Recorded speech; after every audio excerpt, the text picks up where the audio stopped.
What are the factors on which the thermal conductivity depends on? So the thermal conductivity K depends on multiple factors, but we'll look at the four main factors right now, which are heavy, on which the thermal conductivity has heavy dependence. So first is the material structure. So what all things are included in this? So if my material has close pack, then it has higher, and if it is a porous material, the thermal conductivity is having a smaller value. So close pack,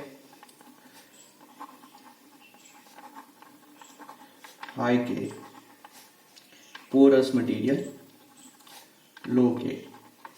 Example of this could be diamond.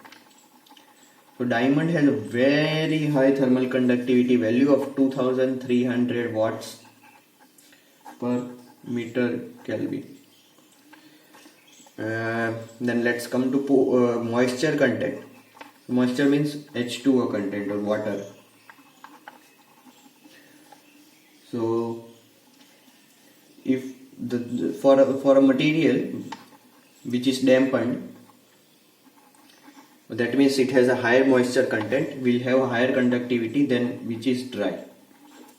So that the added amount of water increases the thermal conductivity. That's the basic thing. And so the reason maybe dry means it is air, and dampened means the air part of the material is being taken away by water. So the reason being the K of H2O is higher than K of air. That's the only reason. Because this is the reason, that's why the dampened things are having higher thermal conductivity than dry things. Okay. Then let's come to the material density. So higher the density, higher will be the K value. High density results in high value of K. Let's take an example of asbestos powder. Asbestos. Over here, it has a density of 0.1, and hence it has the K value is 0.25 watts per meter Kelvin. If some material has a density of 400, it may have a thermal conductivity of 800 watts per meter Kelvin. So that this means that it has a higher dependency on the value of density. The K value has high dependency on density value. Then let's come to temperature. So temperature is a bit complex thing. There are multiple factors inside temperature. So the thermal conductivity K decreases with increase in temperature. Also there are some exceptions such as fused quartz or stainless steel, but otherwise the K decreases with increase in temperature.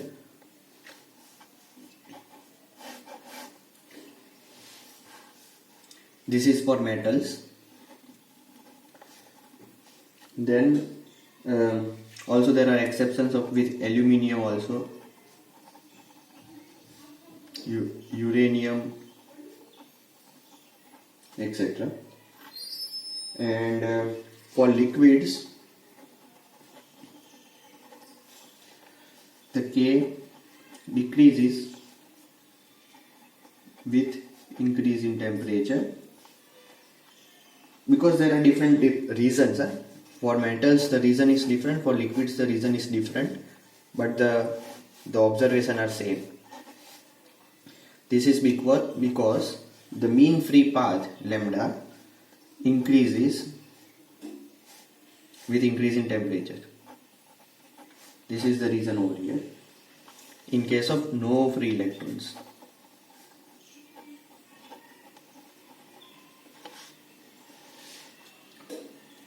In gas, K increases with increase in temperature.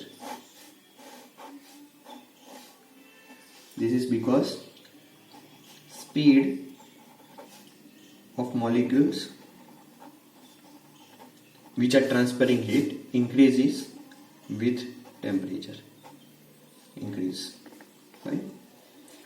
And in metals a complex thing occurs which has a formula which is the K is some K naught value 1 plus beta times temperature. So this is the dependency with temperature, but this beta value defines if it is increasing or non-increasing. So that beta value is negative or positive, defines if K value increases or decreases with temperature. So it's negative for metals. That's why I said the K value decreases for metal and beta value is positive for non-metals.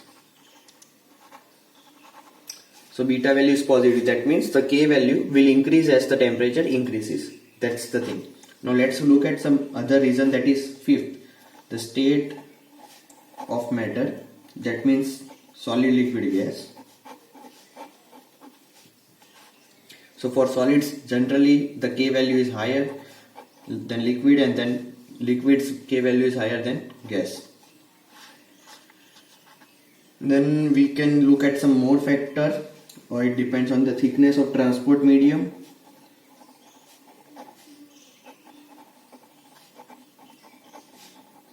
That's what we have seen with the lambda mean free path. So for real bodies, that means thick bodies, have higher than nano fluids, nanofilms. And 7, it also depends on dopants, if we have some additives.